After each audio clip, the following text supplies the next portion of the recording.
Hai, welcome back to my YouTube channel Graveler. Di video kali ini gue bakalan sharing-sharing santai aja tentang bahasa cinta.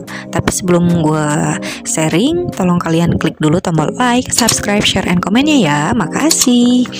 Oke, dalam hubungan, misalnya hubungan kita dengan pasangan, pasti kita bakalan ada yang namanya berantem. Cuman masalahnya adalah berantemnya itu hanya sebentar-sebentar aja atau untuk jangka waktu yang lama. Terlalu sering berantem hampir tiap hari. Nah, biasanya hal itu kenapa sih bisa terjadi?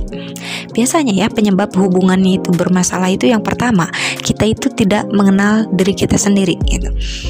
Yang menyebabkan seseorang itu tidak memiliki kriteria yang tepat dalam memilih pasangan. Misalnya kita itu nggak tahu loh kalau kita itu suka atau enggak gitu ditelepon sama pasangan kita. Jadi pada saat pasangan kita nelpon kita ngerasa risih, nggak enak. Tapi begitu pasangan kita nggak nelpon kita juga sama nggak ngerasa enak gitu. Artinya kita itu belum mengenal diri kita sendiri, apa sih yang kita mau dari pasangan ini. Itu penyebab permasalahan yang pertama ya. Yang kedua adalah kita itu tidak mengenal keinginan dari pasangan kita sendiri, yaitu kebalikan dari yang pertama ya. Sedangkan kalau yang ketiga itu biasanya karena komunikasinya itu kurang baik.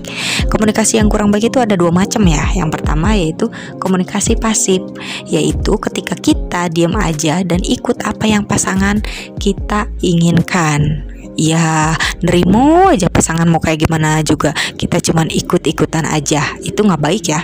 Itu termasuk dalam komunikasi yang pasif. Yang kedua, yang contoh komunikasi yang kurang baik itu adalah komunikasi agresif. Apa itu komunikasi agresif?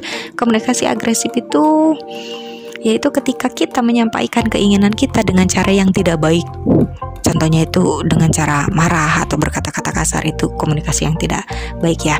Dampak dari ketiga hal tersebut adalah koneksi dengan pasangan kita itu bisa tidak saling terikat, dan ketika tidak mampu mengkomunikasikan sekaligus mengenali keinginan pribadi dan pasangan kita sendiri.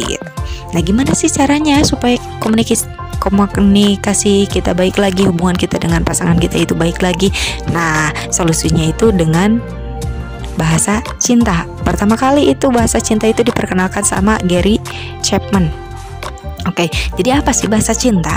Bahasa cinta itu adalah cara kita menyampaikan rasa sayang kita terhadap pasangan. Setiap orang itu pasti memiliki caranya sendiri untuk menyampaikan rasa sayangnya itu terhadap pasangannya. Cuman secara garis besar menurut Gary Chapman itu bahasa cinta itu cuman ada 5 gitu ya. Jadi yang pertama adalah kata-kata peneguhan atau pujian gitu. Jadi contohnya itu kalau misalnya kalian ngelihat pasangan kita cantik, yang apa susahnya sih kalian puji gitu. Ih, kamu cantik banget deh. Ih, kamu pinter deh pilih pakaiannya bagus, keren, kamu pilih deh. Pinter deh manubadanin bajunya misalnya. Berikan aja pujian, tapi yang jelas adalah itu pujian yang tulus ya, karena pasangan kita itu bakalan bisa tahu gitu kapan kita ngegombalin atau ngasih pujian yang tulus. Pada saat kita memberikan pujian, mereka itu merasa dihargai gitu, sehingga mereka akan menjadi lebih percaya diri. Dan biasanya selain kalimat pujian, bisa juga dengan cara kalimat peneguhan. Pada saat pasangan kita merasa down, kita bisa memberikan motivasi gitu. Jadi bahasa cinta yang pertama itu adalah kalimat pujian atau kata-kata peneguhan ya. Yang kedua adalah waktu yang berkualitas. Misalnya kalian jalan-jalan cuman berdua kemana gitu, bepergian ke luar negeri atau kemana selama seminggu, itu nggak jadi masalah. Itu adalah waktu yang berkualitas. Atau misalnya kalian cuman di rumah aja tapi berdua, bener-bener berkomunikasi berdua gitu, bukan yang satu pegang HP, yang satu lagi pegang HP. Oh no, bukan yang seperti itu ya. Waktu yang berkualitas itu kalian berdua duduk bareng terus berbicara dari hati ke hati, hanya membicarakan antara kalian berdua aja gitu. Itu yang disebut dengan waktu yang berkualitas. Yang ketiga adalah hadiah atau rewards. Ya, hadiah itu nggak perlu yang mahal-mahal, misalnya kalung, jam, mobil, rumah. Enggak, cukup kalian misalnya ngasih coklat atau misalnya ngasih bunga, yang penting kalian ngasih hadiah gitu. Itu termasuk dalam bahasa cinta ya. Yang keempat adalah pelayanan. Contoh dari pelayanan, kalau misalnya untuk perempuan ya, pelayanan untuk perempuan itu misalnya kalau perempuan mau pergi kemana dianterin. Kalau misalnya perempuan bawa banyak belanjaan, kalian bawain barang belanjaannya gitu. Kalau misalnya pelayanan untuk laki-laki gitu. Untuk suami biasanya dibikinin sarapan, makanan, atau disiapin baju buat kerja buat suaminya. Itu termasuk dalam pelayanan. Dan yang terakhir adalah kalimat bahasa cinta yang terakhir adalah sentuhan fisik. Sentuhan fisik misalnya bisa dipeluk atau dipegang tangannya gitu. Oh ya, gue lupa. Yang namanya pelukan itu adalah sentuhan fisik yang paling istimewa. Buktinya itu apa coba? Kalau misalnya anak lagi nangis aja kayak gimana, begitu kita peluk dia langsung diem loh. Karena jadi dengan pasangan juga kalian peluk aja gitu, sering memeluk. Mau ada pasangan kayak keluarga, orang tua, sering-seringlah memeluk gitu. Nah, kalau misalnya ini kan bahasa cintanya itu ada 5 ya.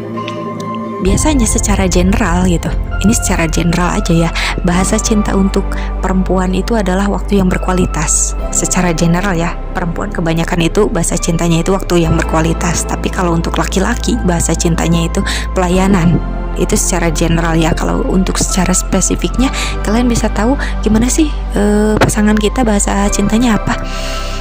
Kita cobain aja tiap hari. Misalnya hari ini kita ngasih pujian sama dia, terus kita lihat reaksinya, dia ngerasa seneng nggak? Kalau misalnya dia biasa-biasa aja, nggak terlalu seneng, oh ya udah besoknya kita ganti dengan cara misalnya ngasih hadiah. Lihat reaksinya pada saat dikasih hadiah, dia biasa aja, seneng tapi ya seneng biasa gitu.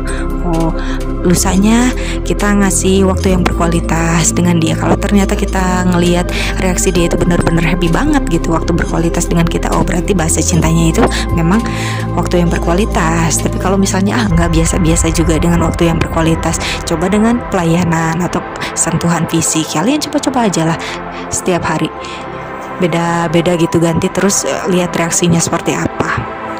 Nanti kalian juga bakalan tahu itu. Jadi yang paling penting itu kalian itu harus tahu bahasa cinta kalian sendiri dan juga bahasa cinta pasangan kalian. Oh iya, dan bahasa cinta ini tidak hanya bisa diterapkan dengan pasangan aja. Kalian bisa terapkan juga dengan saudara, misalnya dengan teman, dengan klien, dengan atasan, dengan bawahan, dengan siapapun yang kalian temui. Kalian bisa menggunakan bahasa cinta ini supaya apa? Supaya hubungan kalian dengan orang sekitar itu menjadi lebih harmonis, tidak sering bertengkar. Ya mungkin sering-sering santainya segini aja dari gua. Jika kalian merasa kalau sering-sering gue ya bermanfaat, tolong kalian klik dulu tombol like, subscribe, share, dan komennya ya. Makasih, bye-bye.